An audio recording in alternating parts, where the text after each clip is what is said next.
An Immaculate Antiphon. Haec est virga, in qua nec nodus originalis, nec cortex actualis culpae fuit.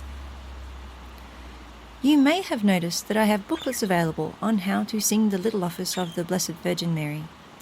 Sadly, I haven't polished these up for publication. They are still rather inconsistent and at times messy, but they are helpful for pointing you in the right direction. Preparing them for publishing feels like an epic quest beyond my present abilities. While this is a noble goal, maybe a similar yet smaller task might help towards the ultimate end. Maybe I can make a booklet for a smaller little office first. The little office of the Immaculate Conception shares some similarities and differences. Like the Divine Office, it is arranged by hours and employs similar versicles and collects. On the whole, it has a rather different feel, being based around a hymn instead of the Psalms. If you can pick a hymn tune, then the hours are pretty much ready to sing. That is, until you get to the last part. The last hour of the day is completorium or compline. While the large part of the hour follows the same pattern as the other hours, it ends with a new section called the commendation or commendatio. This consists of a hymn followed by the response Deo gratias, then an antiphon, versicle and response, closing with a collect or prayer. The first version I recorded only had the hymn of the commendation, so it was only recently that I began to puzzle over the antiphon.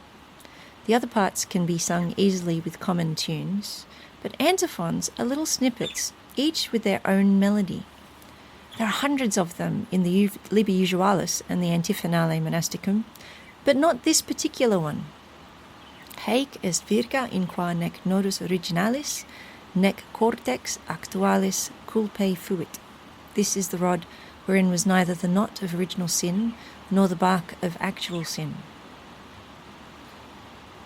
Some research revealed that this particular antiphon can be found in Vespers for the medieval Franciscan feast of the Immaculate Conception, long before the universal feast was established after Our Lady gave her title to Saint Bernadette of Lourdes. The two manuscripts that I found containing the someone else found them, but that I'm using here. The two manuscripts containing the antiphon date from the 17th and 18th centuries. A beautifully photographed manuscript clearly gave all the antiphons for this feast. The neumes are intelligible even after hundreds of years. I transcribed this piece into modern square notes, sort of modern, and added it to Gregobase. And here is how it sounds.